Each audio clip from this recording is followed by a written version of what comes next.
Mis hermanos, vamos a abrir rápidamente la Biblia. Esperamos tener una reflexión acerca de lo que es la oración y la manera como nosotros nos acercamos al Señor para alcanzar sus bendiciones con nuestras peticiones. Un programa maravilloso de mucho testimonio, muchos milagros que Dios está haciendo en la vida de cada uno de nosotros. Y allí en el libro de San Juan, capítulo 4, vamos a encontrar la experiencia de un milagro de los tantos que hizo Jesús, allí en San Juan, capítulo 4, versículo 43. San Juan 4, 43, y vamos a leer hasta el 47. So John 4, 43 to 47. Esa es la lectura. Dice el versículo 43, 2 días después salió de allí Jesús, hablando de Jesús, y fue ¿a dónde? A Galilea. ¿De dónde era Jesús? ¿Dónde nació Jesús? No. Si la salvación dependiera de nuestras respuestas, estaríamos raspados, dicen en Venezuela, raspados, ¿cómo dicen en México? Reprobados. Jesús nació en Belén, pero era de Nazaret. Y le decían Jesús el Galileo. O sea, no siempre uno es de donde nace. La gente se confunde conmigo porque piensan que yo soy del Salvador, Jesucristo. Me gustan las pupusas, especialmente las de queso con frijol y con el curtido arriba, ¿verdad? Ahí tenemos hambre, estamos aprendiendo a tener salud y para tener salud hay que ayunar un día a la semana. Así que se ayuna hoy. No, hoy no se ayuna. Hoy no se... Pero algunos piensan que soy de El Salvador. Otros piensan que soy de Filipinas. Philippine guy. Y entonces yo le digo a los hermanos que yo soy de Venezuela, pero yo nací en Colombia.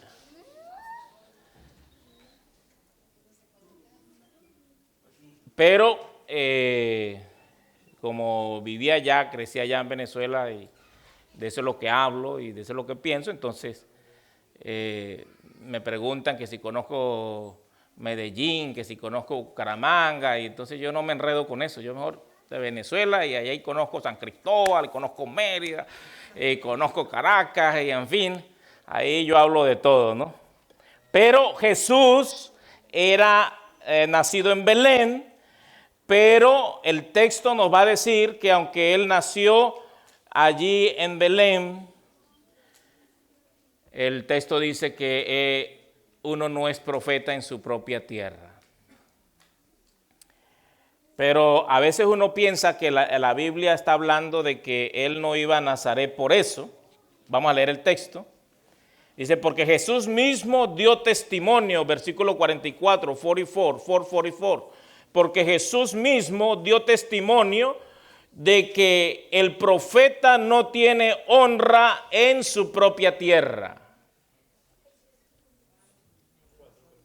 4:44. Mira lo que dice aquí la Biblia. Cualquiera de nosotros piensa que Jesús no fue a predicar a Nazaret o a Belén porque en su propia tierra uno no puede ser profeta, según ese versículo. Pero lo que está diciendo la Biblia en San Juan 4:44 es que precisamente Jesús fue a su tierra porque ahí no se agarra fama. Porque un poquito antes, 2 días antes, él estaba rodeado de samaritanos donde muchos se convirtieron. Dicen que se convirtieron por la palabra de la mujer samaritana, pero también termina la experiencia anterior que muchos más creyeron por la palabra de Jesús. Y se estaba volviendo famoso. Y seguramente si se quedaba allí lo iban a nombrar gobernador, lo iban a nombrar rey o cualquier otra cosa podía pasar. Entonces él dice, aquí yo estoy en peligro porque todavía mi tiempo no ha llegado, me voy donde uno no es profeta. ¿Y para dónde se fue? Para su propia tierra. En otras palabras, él se fue ahora para la zona de Galilea porque él se sentía que era de Galilea y allí como lo conocen, no, pues este es el hijo del carpintero, qué Mesías ni qué nada. No, pero si es el muchachito ese que jugaba ahí con nosotros, ese no es ningún Mesías. Así que él iba a evitar que lo nombraran rápidamente algún cargo de rey, gobernador o lo que sea que pusiera en peligro su ministerio. Verso 45. Cuando vino a Galilea, los galileos le recibieron, habiendo visto todas las cosas que había hecho en Jerusalén, en la fiesta, porque también ellos habían ido a la fiesta. Verso 46, vino pues Jesús otra vez ¿a dónde? A Caná de Galilea, donde había convertido el agua en vino, y había en Capernaum un oficial del rey cuyo hijo estaba enfermo. O sea que Jesús regresa al lugar donde ya había hecho un milagro. ¿Dónde hizo Jesús ese milagro de convertir el agua en vino? En las bodas. A Jesús le gusta ir a las bodas. Y al pastor Tinoco también. Y caso gratis, no cobro. ¿Cuántos se quieren casar? Levanten la mano. Oye, pocos. Pocos. Yo ya les he contado que mis oraciones son peligrosas. Una señora la otra vez, yo creo que ya les conté, allá en Florida, no, esto fue en Atlanta. Dice, pastor, quiero casarme, pero no encuentro con quién. Y ya me está dejando el tren, el avión y todo. Y la hermana, pues sí, tenía sus 30 y tantos años, yo creo que casi 40. Y yo le dije, ¿no será que hay alguien cerquita tuyo que a lo mejor a ti no te gusta, pero ese es? Dice, no, pastor, tú sabes que dice, no, nadie, yo tengo muchos, pero los quiero como mis hermanos. Bueno, precisamente, puede ser. Y me dijo un nombre. Y me dijo, no, pero es que ese no, pastor, el más cercano que yo tengo es pastor, pero no, ese no. Yo creo que él va a mirar a otras personas. ¿Y ustedes son amigos? Sí, somos amigos. Bueno, yo voy a orar, pero si ese es, te vas a casar con él. Me lo encontré a ella como unos 5 años después. Y ese era su esposo. Ese era su esposo. Porque generalmente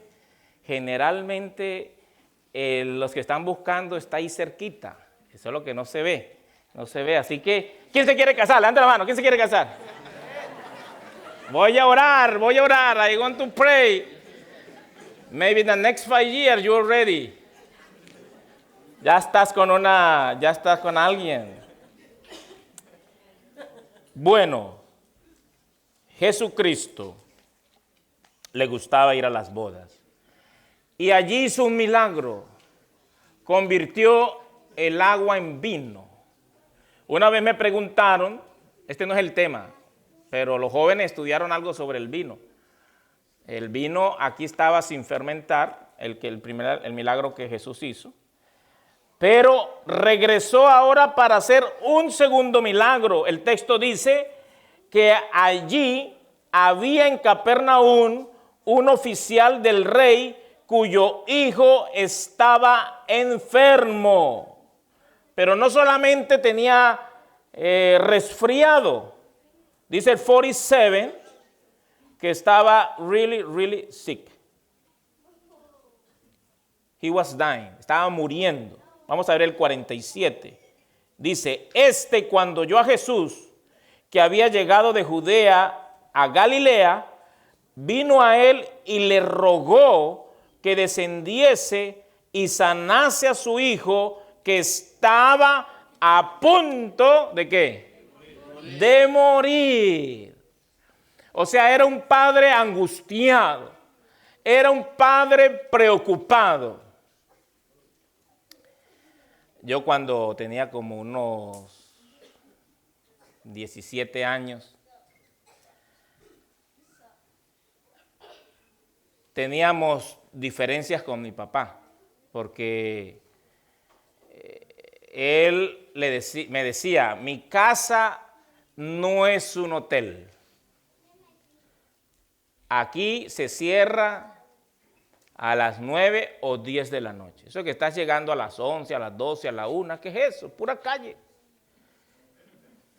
Y me decía, mi casa no es un restaurante. Aquí todos comemos el lunch al mediodía y la cena a las 6 o a las 7. Aquí usted no tiene sirvientes de que llegas a la 1, 2 de la tarde, ahí la mamá tiene que servirte y después llega a las 9 y la mamá tiene que pararse a servirte. Son de esos padres de la antigüedad parecidos a los de ahora, donde cada uno come separado, come a diferentes horas. Pero entonces yo le dije, papá, mira, usted un día estaba molesto porque la iglesia adventista era puro los sábados, pero yo lo que vengo es de la iglesia. Yo realmente me la pasaba el lunes en la iglesia, pero el martes me la pasaba en la iglesia, pero el miércoles en la iglesia, porque la iglesia donde yo me bauticé, la iglesia del Paraíso en Caracas, tiene los sábados full servicios y básquet en la noche y recreación. Yo llegaba a 1 o 2 de la mañana. Y el domingo era culto de evangelismo. Y el lunes era clase de laicos. El martes clase de doctrina avanzada. El miércoles culto de oración. El jueves actividades juveniles. El viernes clase de profecía o recepción de sábado. O sea que todo el tiempo la iglesia ocupada. Y yo le dije, papá, para no entrar en conflicto y no estar en problemas contigo, yo me voy a ir ante la madrina. Le decíamos así porque ella había estado en la boda de mi papá y todos le decían madrina y yo le decía madrina. Y la madrina varias veces me había pedido que la acompañara y le ayudara en su negocio y entonces me fui. Yo me sentía ya grande para irme solo. 17 años. Aquí a los 16 años la gente se va. Yo no. Yo vivía en una casa donde los padres no quieren que se vaya nunca el hijo. Y a los 17 entonces me fui. Y estando ya solo, tenía yo que cocinar, tenía que lavar, tenía que hacer todo. Y un día me ha picado un mosquito. Un mosquito, y me dio algo que se llama dengue. ¿Usted conoce la enfermedad? Dengue. Y me empezó a dar una fiebre terrible. Y la cabeza la sentía grande y me dolía. Y pasé toda la noche enfermo.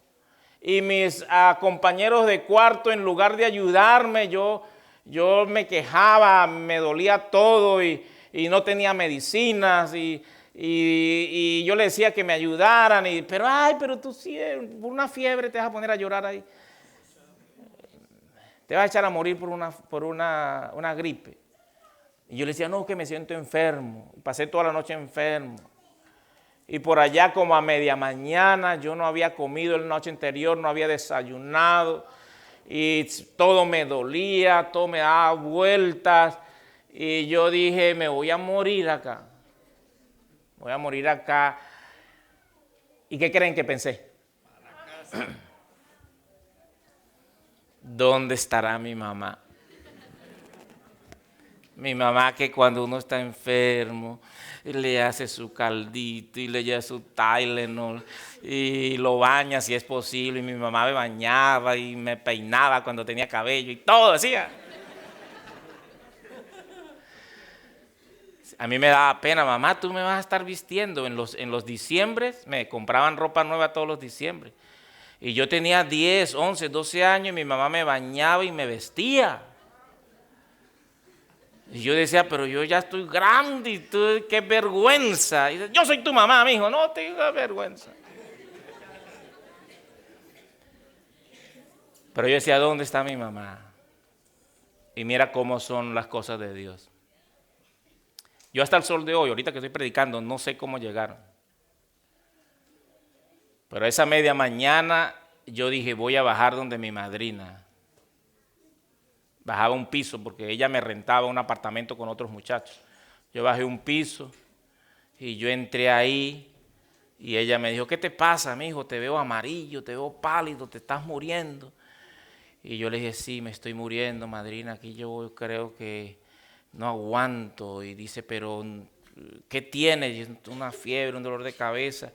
Y cómate algo. Y me dio algo para comer, una sopa.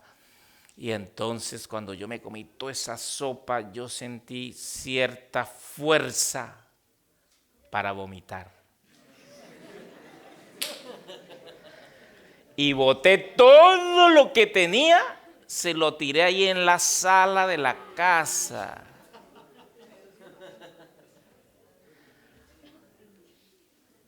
Y ella me dijo, te tenemos que llevar para el hospital, tú estás mal, yo nunca te he visto tan enfermo. Y le dije, sí, yo creo que me voy a morir.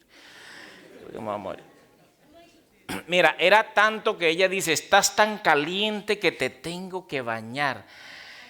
Y a mí siempre me dio vergüenza que me bañaran. Pero ahora tenía ya como 17 años. Y yo le decía, madrina, báñame, hagan lo que tú quieras. Yo me quiero salvar. Yo no me quiero morir. Y hermanos, me bañó. Yo no sé cómo todo y me llevó para el hospital y allá estuve hospitalizado. Esa noche yo abrí los ojos un poco así que estaba medio dormido. Y ahí estaba mi mamá y mi papá mirándome. Decía, mi hijo, ¿cómo te sientes? Ay,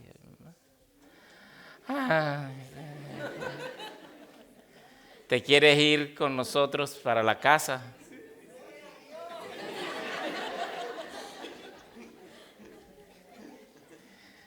Porque los padres, hermanos, tienen presentimientos. Y llegaron cuando yo lo necesitaba.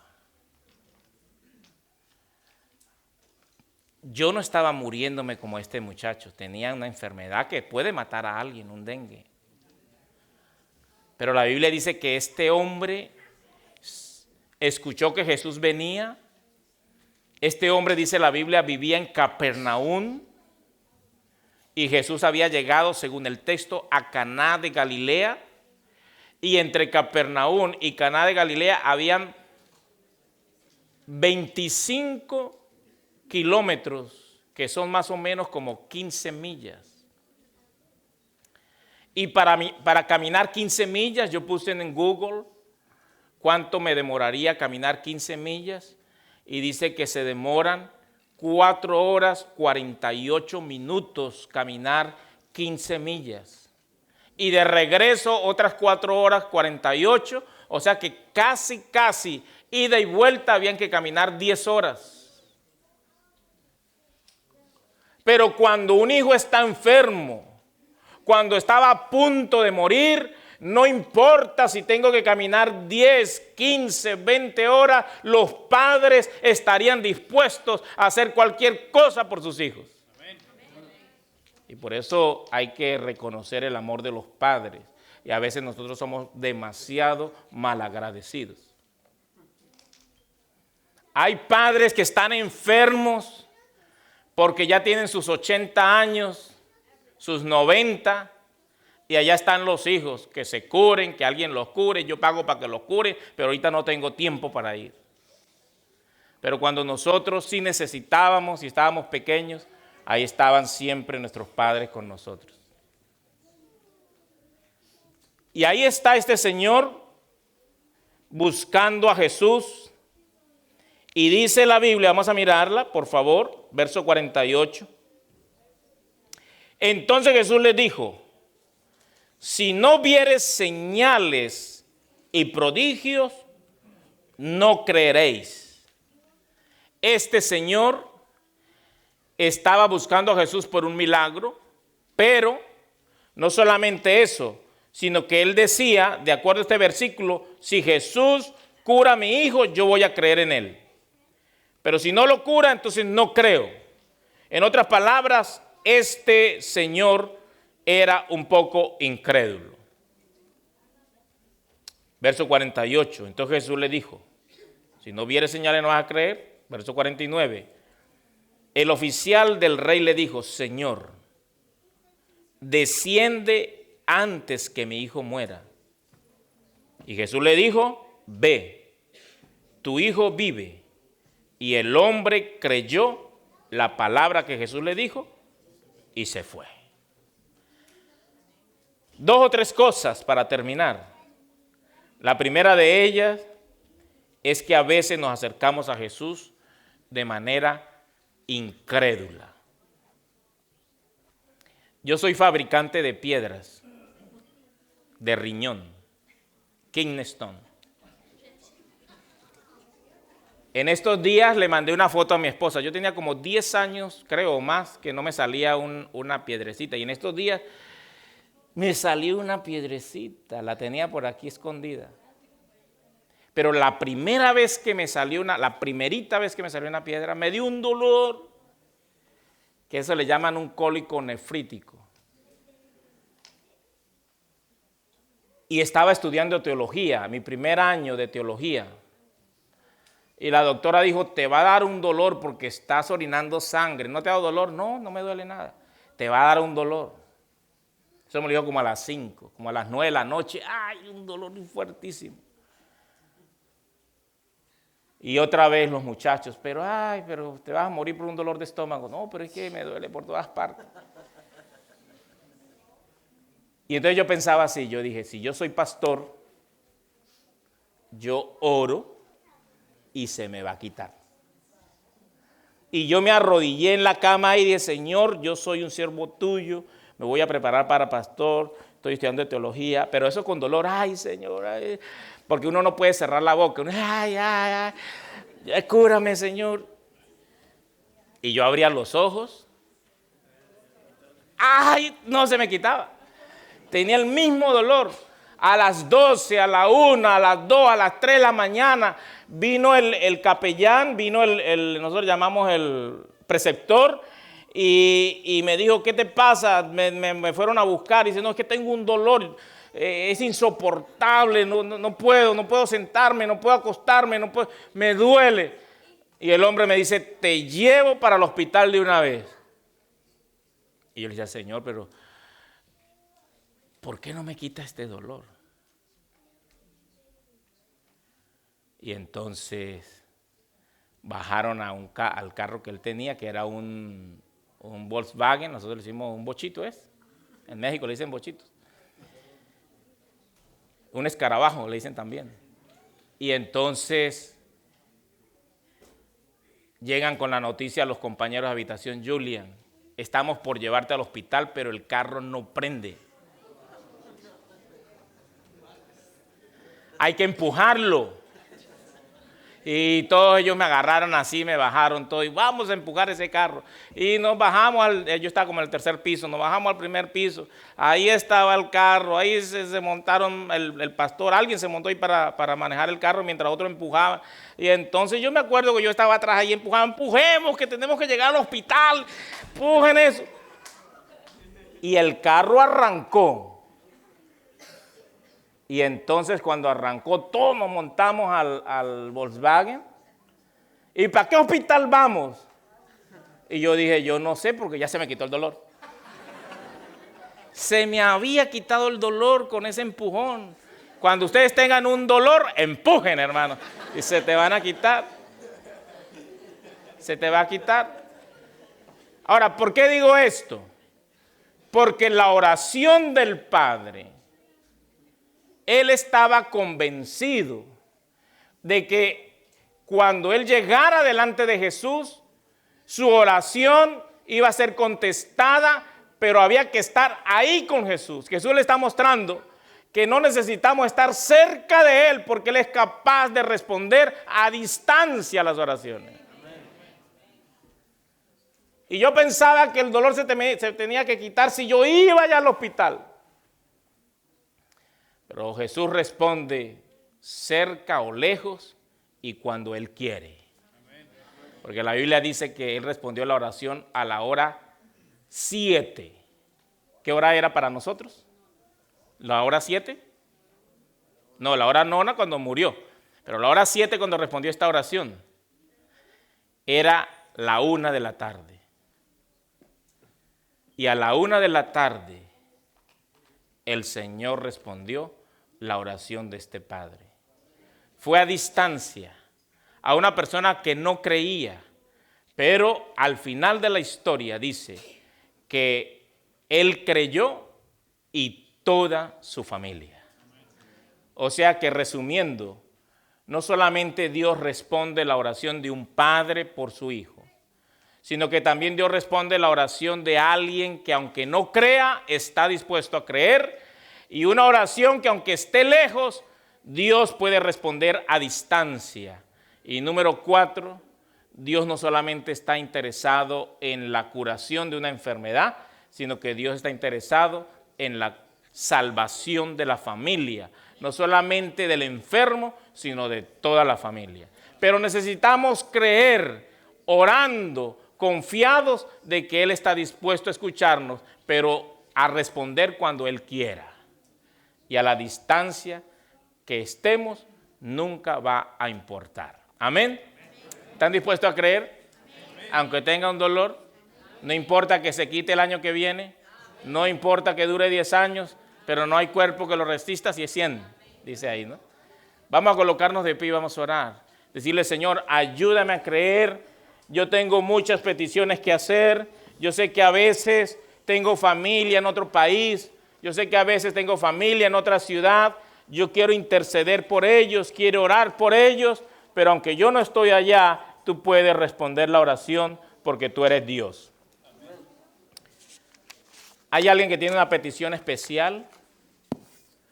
¿Hay algo que usted quiere presentarle al Señor en esta hora?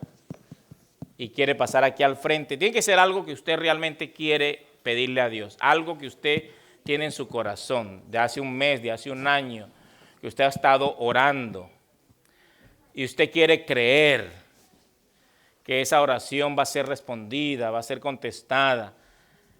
No sabemos a qué hora, puede ser a la hora 7, puede ser a la hora 20, puede ser el año que viene, pero la oración será contestada si tú crees y si es para tu beneficio y si es para tu salvación. Hay cosas de finanzas, hay cosas de salud, hay cosas de familia, hay cosas de trabajo. Dios está dispuesto a ayudarte. ¿Hay alguien más? Vamos a orar. Oremos. Padre Santo, los discípulos un día te pidieron que les ayudaras a creer. Necesitamos fe, como este padre que fue a buscar a Jesús. Una fe difícil, una fe humana porque quería ver pruebas. Nosotros queremos creer aunque no veamos las pruebas. ¿Cuándo tú vas a responder lo que necesitamos? Tú lo sabes. Puede ser a la hora 7, a las 9, a las 12. Puede ser mañana, la otra semana. Pero sea cuando sea, enséñanos a tener fe. De que tú nos responderás para nuestro beneficio y salvación. Señor, aquí están tus hijos con peticiones especiales, particulares. Queremos suplicarte que tú atiendas a cada petición y que tú respondas de acuerdo a la fe de cada uno de ellos. Te suplicamos también por los alimentos que vamos a compartir. Pedimos para que tú los transformes en salud. Mira cuántos milagros de salud tú has hecho en tu iglesia aquí en New Jersey. Gracias por todos esos milagros. Pero ahora al comer, te pedimos que nos enseñes a comer y que podamos cuidar nuestra salud. Permita que tu iglesia sea saludable. Y como dice el Antiguo Testamento, que ninguna enfermedad de los egipcios llegue a tu pueblo. Protéjanos del mal y del peligro. En el nombre de Jesús. Amén.